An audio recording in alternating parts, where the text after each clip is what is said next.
Minasan, kembali lagi di channel Okawai yang membahas kelanjutan cerita anime lainnya. Pada kesempatan kali ini, Okawai akan membahas lanjutan dari anime Sere Kensuki Vol 9 Part 1. Di vol ini menambah daftar list harem dari Haruto. Emang sih seiyuu yang sama dengan Kirito selalu memerankan karakter overpower, ikemen, dan yang pasti king harem. Tidak perlu lama-lama, kita langsung ke video. Scene memperlihatkan Haruto saat berada di Jepang. Dia kembali ke tempat kota asalnya. Haruto meminta kepada ayahnya agar mendaftar di SMA di tempat tinggal asalnya. Haruto ingin sekali satu sekolah dengan Miharu. Dia juga mengingat janji yang pernah dia buat bahwa dia akan menikahi Miharu di kemudian hari. Dengan modal tekad bucin, Haruto akhirnya masuk sekolah SMA di tempat asalnya. Saat penerimaan siswa baru, Haruto melihat daftar siswa yang berada di papan depan sekolah. Di papan itu tertulis nama Miharu, gadis cantik yang serba bisa. Haruto yang melihat hal itu sangat senang dan hatinya dipenuhi dengan api asmara. Tapi tiba-tiba seorang cewek cantik datang menghampirinya.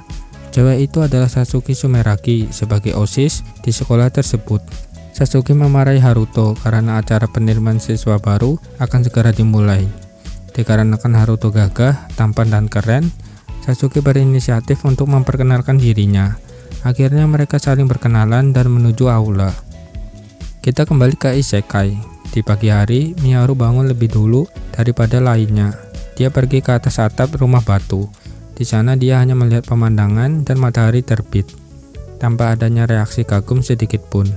Miharu masih mengingat mimpi semalam bahwa Ryo adalah Amakawa Haruto. Tapi Miharu masih belum yakin karena perbedaan waktu mereka, di mana dia masih SMA, tapi Ryo sudah mahasiswa saat berada di Jepang. Oleh sebab itu, Miharu menunggu Aisyah bangun dan menanyakannya kembali. Tiba-tiba ada suara memanggil namanya. Itu adalah Ryo. Ryo bertanya, "Sedang apa kau di sini?" Miharu menjawab, "Sedang menikmati angin pagi." Ketika mereka mengobrol, angin kencang meniup rok Miharu. Ryo yang berada di bawah Miharu secara otomatis melihat pansu Miharu yang berwarna putih. Miharu dan Ryo sama-sama memerah di wajahnya. Ryo berkata, "Maafkan aku tadi." Miharu menjawab, "Bukan, itu bukan salahmu. Aku yang salah karena tidak terlalu memperhatikan." Wajah mereka berdua kembali memerah. Miharu yang tahu bahwa setiap pagi Ryo selalu latihan pedang, lalu berkata, "Bolehkah aku melihat latihanmu?" Ryo menjawab, "Boleh saja." Ryo yang menyadari udara pagi sangat dingin, kemudian dia memberikan handuknya kepada Miharu. Singkat cerita, latihan telah usai. Latifah dan yang lainnya telah bangun dan melihat Oni-chan bersama Miharu. Kemudian, Sarah dan Alma sedang melakukan pemanasan untuk latihan bersama Ryo. Miharu menghampiri Asia, lalu bertanya mengenai Ryo. "Apakah Haruto sama dengan Amakawa Haruto?" kata Miharu. Asia menjawab, "Ya, Haruto sudah tidak bisa kembali ke dunianya lagi. Jadi itu akan menjadi alasan untuk tidak menyeret semua yang ada di masa lalunya. Dengan kata lain, dia akan melupakan orang yang berada di masa lalunya." Miharu yang mendengar hal itu berkata, "Jadi apa yang harus aku lakukan?" Asia menjawab, "Tetap di sisi Haruto. Pada saat waktu telah tiba, tetap bersamanya." Miharu menjawab, "Baiklah." Setelah selesai sarapan, Celia menyuruh Ryo dan Miharu untuk membeli pakaian formal yang biasa bangsawan kenakan. Mereka berempat pergi menuju Rikaguil. Di sana, Miharu memilih gaun yang sudah dipilih oleh Celia. Tapi mereka berdua bingung dengan gaun untuk Miharu. Bahkan pelayan toko juga bingung karena semua gaun yang dipakai oleh Miharu selalu cantik dan indah. Di ruang tunggu, Ryo dan Asia berbicara. Asia bertanya, "Apakah Miharu cantik?" Ryo menjawab, "Ya, dia sangat cantik." Asia berkata, "Kalau begitu, dia akan senang jika kau bicara begitu." Kemudian, Celia dan Miharu bertanya mengenai gaun yang akan dipakai olehnya. Ryo menjawab, "Warnanya agak gelap, cocok buat Miharu." Akhirnya acara memilih gaun telah usai. Mereka pulang ke rumah saat matahari terbenam. Ketika sampai di rumah, Ryo dikejutkan dengan Latifah dan yang lainnya memakai seragam sekolah yang sama dengan Miharu. Ryo sangat terkejut dan berkata, "Kalian semua, terima kasih sudah memperlihatkan ini." Latifah dan yang lainnya sangat senang mendengar perkataan itu. Kemudian Latifah dan yang lainnya meminta Ryo dan Miharu memakai pakaian yang sudah dibeli. Setelah 20 menit kemudian, Ryo dan Miharu memakai pakaian yang telah dibeli. Mereka berdua terlihat serasi menggunakan pakaian tersebut. Celia berkata, "Oh iya, apakah kau masih ingat cara menari, Ryo?" Ryo menjawab, "Mungkin, tapi sudah 4 tahun aku tidak menari." Celia menjawab, "Tenang saja, pertama-tama kau dan aku menari." Dan Miharu memperhatikan langkahnya. Miharu yang tidak bisa menari dengan senang hati menerima itu. Ryo dan Celia menari dengan baik, kemudian dilanjutkan dengan Ryo dan Miharu. Celia sangat kagum dengan Ryo yang bisa jadi pemimpin saat menari, meskipun Miharu masih pemula. Beberapa hari kemudian, latihan dansa Ryo dan Miharu telah selesai. Mereka akhirnya memutuskan untuk berangkat ke Galtuk, ibu kota Galarts. Sebelum berangkat, mereka menuju tempat Liselotte. Setiba di sana, Ryo dan Miharu disambut dengan baik oleh Cosette. Akhirnya mereka semua pergi menuju Galtuk, ibu kota Galarts yang berada di timur laut dari kota Hamande. Mereka pergi menggunakan kapal ajaib yang bisa terbang di langit. Kapal ini berbentuk seperti kapal laut, yaitu terbuat dari kayu, namun ada sayap di kedua sisinya. Di perjalanan, Miharu sudah membuat berbagai macam jenis makanan ringan. Liselotte yang melihat hal itu ingin sekali mencicip makanan buatan Miharu. Miharu yang mendengar hal itu dengan senang hati memberikan semua makanan yang telah dia buat. Tak lupa dengan Arya, Miharu juga memberikan beberapa makanan ringan kepada Arya untuk diserahkan kepada pelayan Liselotte lainnya. Miharu berkata, "Mana yang ingin kamu cicip?" Liselotte menjawab, "Mungkin kue apel." Kemudian Miharu memotong kue apel dan diberikan kepada Liselotte. Liselotte sangat terkejut dengan rasa kue yang telah dibuat oleh Miharu. Rasanya begitu enak, renyah dan manisnya sangat pas. "Apakah Miharu orang jenius? Bisa buat kue seenak ini," kata Liselotte. Miharu sangat senang mendengar hal itu. Terlebih lagi, makanan Miharu akan dimasukkan ke dalam daftar menu eksklusif di Rika Guild. Singkat cerita, mereka tiba di Galtuk. Mereka sudah disambut oleh Ricardo, pelayan rumah Lucretia. Ricardo sangat senang karena bertemu dengan Haruto, sang penyelamat Nona Liselotte. Akhirnya mereka menuju ke tempat perkebunan Lucretia. Setelah sampai, Ryo mulai mengeluarkan alkohol khusus sebagai tanda terima kasih kepada Liselotte dan orang tuanya karena mereka semua telah menyambut Ryo dan Miharu dengan baik. Liselotte mendengar hal itu langsung menerimanya dan ingin mencobanya ketika makan malam. Ryo sangat senang dengan tanggapan tersebut. Di malam hari, Ryo dan Miharu datang untuk bertemu ayah ibu Liselotte. Ayah Liselotte bernama Cedric dan ibu Liselotte bernama Giuliani. Mereka berdua sangat senang bertemu dengan Haruto dan Miharu. Mereka semua mulai makan malam, tak lupa dengan hadiah yang dibawa oleh Ryo, yaitu alkohol rasa apel. Cedric dan Giuliani terkagum dengan aroma dan rasanya yang pas saat meminumnya. Begitupun dengan Liselotte. Liselotte juga memberitahukan kepada orang tuanya bahwa alkohol itu buatan sendiri oleh Ryo. Dan kue yang dibuat oleh Miharu sangat lezat yang belum pernah dia coba sebelumnya. Mereka terus mengobrol hingga ayah Liselotte, Cedric, bercerita mengenai masa kecil Liselotte. Di saat itu Liselotte berumur 7 tahun, sudah bisa memikirkan masa depan dan tidak ingin mengalami pernikahan yang sudah diatur. Oleh sebab itu, ayahnya memberikan kesempatan kepadanya untuk mengelola Rika Guild atas keinginannya yang ada di kota Amande. Liselotte yang mendengar ocehan ayahnya mulai malu dan memerah di wajahnya. Sementara itu, Giuliani, ibu Liselotte, bertanya kepada Miharu, "Bagaimana dengan Miharu saat umur 7 tahun?" Miharu menjawab, "Saat aku berumur 7 tahun, aku ingin sekali menikah dengan teman masa kecilku. Kami berdua sudah membuat janji di masa depan." Miharu menjawab sambil melihat ekspresi wajah Ryo. Seketika Ryo tampak terkejut setelah mendengar langsung dari Miharu, tapi dia berusaha untuk tenang agar emosinya tidak meluap. Giuliani bertanya, "Apakah saat ini kamu masih bertemu dengannya? Dan bagaimana perasaanmu dengannya?" Miharu mulai menjawab dengan penuh keyakinan, "Aku belum bertemu dengan dia lagi, tapi aku sudah menyadari bahwa aku sangat mencintainya hingga saat ini." Cedric dan Giuliani sangat terharu dengan kisah asmara yang dimiliki Miharu. Berharap Liselotte juga dapat merasakannya. Tapi kenyataannya tidak sesuai ekspektasi. Liselotte lebih fokus ke ranah jual beli. Keesokan harinya Liselotte membawa Ryo dan Miharu menuju kastil untuk bertemu dengan Satsuki sebelum perjamuan antar pahlawan. Di dalam kastil ada Francois sebagai yang mulia. Francois sangat ingin bertemu dengan Ryo seperti yang telah diceritakan oleh Liselotte sebelumnya. Jadi bantuan Liselotte di Vol sebelumnya adalah ini, melakukan pertemuan kepada Satsuki sebelum perjamuan. Kemudian Satsuki tiba di ruangan Francois dengan berlari.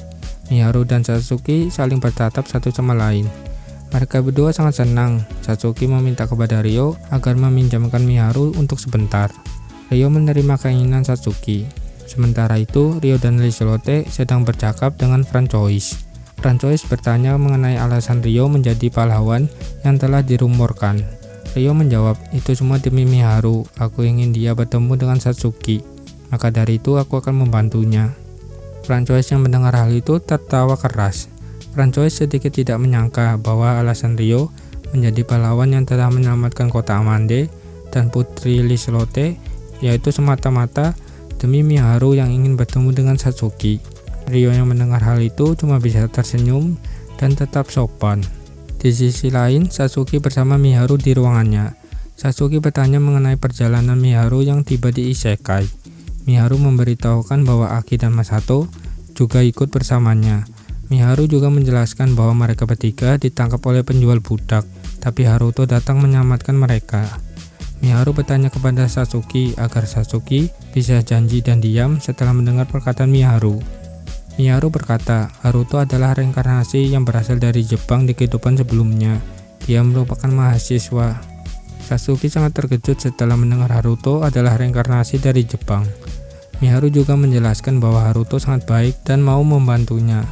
Di pikiran Miharu itu karena Haruto adalah Harukun. Jadi dia akan membantu Miharu, begitupun dengan Aki, adik kandung Haruto. Setelah mendengar hal itu, Satsuki mulai ingin berbicara kepada Haruto dan menyarankan mereka berdua untuk tinggal di ruangannya. Sementara itu, Miharu dan Satsuki tiba ke ruangan Francois. Satsuki meminta agar Miharu dan Ryo bisa tinggal di ruangannya. Francois kaget mendengar hal itu, terutama anak pertama yaitu Pangeran Michael. Dia sangat menyukai Satsuki dan berusaha menolak keinginan Satsuki dengan berkata, Haruto juga akan tinggal di satu ruangan, bukannya itu terlalu berlebihan. Itu juga tidak pantas sebagai wanita yang belum menikah. Charlotte yaitu adik dari Michael berkata, hentikan saudaraku, kau tidak ada hak untuk mengatur pahlawan. Hal yang sama juga diucapkan oleh Francois. Pada akhirnya Francois setuju dengan keinginan Satsuki. Francois menyuruh Charlotte untuk menemani Ryo dan yang lainnya. Beberapa menit kemudian, dalam satu ruangan, Ryo digengbeng oleh 4 gadis cantik sekaligus. Ryo merasakan ketidaknyamanan saat berada satu ruangan dengan 4 gadis cantik. Tapi Charlotte menyuruh Ryo agar tetap berada di ruangan. Charlotte mulai bertanya kepada Miharu tentang masa lalu Miharu dan Satsuki. Miharu memberitahukan bahwa Satsuki adalah wanita populer di sekolahnya. Tapi Satsuki menjawab, tapi Miharu lebih populer. Dia bisa masak, pintar, baik hati, ya serba bisalah. Cuma sedikit pemalu jika berada di dekat laki-laki. Anak laki-laki di kelasku banyak yang menyukai Miharu. Juga ada seseorang yang pernah menembak Miharu. Miharu menjawab, tidak, itu tidak benar. Tapi memang ada yang pernah menembakku, tapi aku tidak menerimanya. Liselotte yang mendengar perkataan mereka berdua mulai membayangkan seperti apa mereka saat berada di sekolah Jepang, yaitu Miharu sebagai wanita cantik tapi susah didekati, sedangkan Satsuki sebagai wanita cantik, kaya dan itu juga sulit didekati. Charlotte menjawab, wah kalian sangat serasi. Sementara itu Ryo mulai merasa terganggu, tapi Charlotte bertanya kepada Miharu seperti apa Haruto di mata Miharu, tapi Satsuki menghentikan aksi Charlotte yang sudah kelewatan. Akhirnya Charlotte meminta maaf kepada Miharu dan Ryo. Singkat cerita, akhirnya tinggal Miharu, Ryo dan Satsuki di ruangan Satsuki. Satsuki langsung ke inti masalah, yaitu ingin membicarakan mengenai Takahisa, Aki dan Masato. Ryo mulai menjelaskan bahwa saat ini rencananya adalah menyelinap keluar dari kastil agar bisa bertemu dengan Aki dan Masato. Satsuki yang mendengar hal itu sedikit terkejut karena penjaga sangat banyak di dalam kastil. Miharu mulai meyakinkan Satsuki agar semuanya diserahkan kepada Ryo. Ryo mulai memberitahukan bahwa dia bisa terbang di udara. Satsuki kali ini benar-benar terkejut. Sementara itu, Satsuki yang sudah selesai dengan keterkejutannya mulai berkata, semua pahlawan akan hadir termasuk pahlawan dari Centosella. jika Takahisa berada di Centostella, maka dia akan hadir di pertemuan, karena aku sudah memberikan namaku kepada kerajaan Centostella. Ryo yang mendengar hal itu sangat senang. Kemudian Sasuke bertanya mengenai rencana ke depan Miharu, Aki, dan Masato. Miharu menjawab, untuk Aki, dia akan tinggal bersama Takahisa. Mungkin untuk Masato, dia akan bersama Haruto karena dia ingin merasa bebas. Sedangkan aku akan tetap bersama Haruto.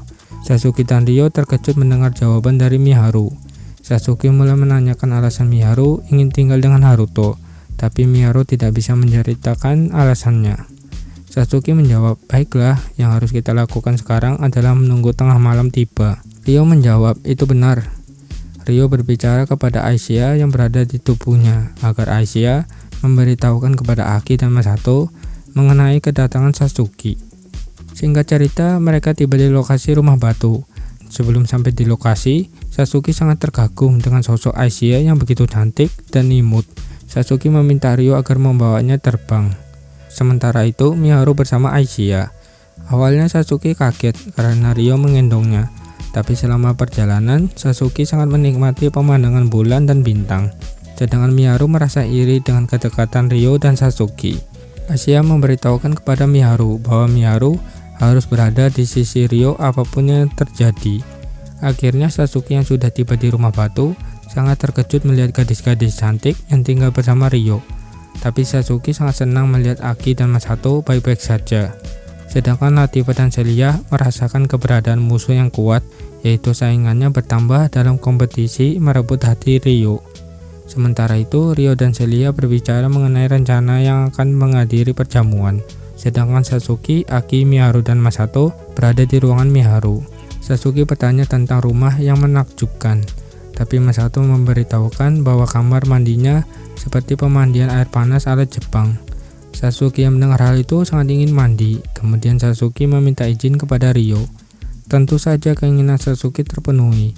Ketika semuanya sedang mandi, Sasuke terkejut karena Celia berumur 21 tahun. Dia tidak menyangka bahwa gadis cantik yang dia pandang saat ini berumur 21 tahun. Tapi Celia hanya bisa berkata, tidak apa, lagian aku punya tubuh kecil, kulitku juga tidak selembut Miharu. Miharu yang mendengar hal itu berkata, itu tidak benar. Sasuke langsung beralih ke arah belakang Miharu dan mulai memegang meraba di bagian itu. Suara imut keluar dari mulut Miharu. Kyah! Mungkin kita skip saja karena adegan mandi sangat cocok untuk dilihat daripada diceritakan. Singkat cerita, mereka telah selesai mandi dan Sasuke harus kembali ke kastil. Semua gadis yang ada di sana merasa sedih sekaligus senang karena bisa bertemu dengan pahlawan yang ramah seperti Sasuke. Lalu, Ryo, Miharu, Sasuke kembali ke kastil. Sedangkan Ryo menuju kamar yang berada di sebelah kamar Sasuke. Ketika Ryo berada di dalam ruangan, tiba-tiba Aisyah muncul dalam bentuk fisiknya.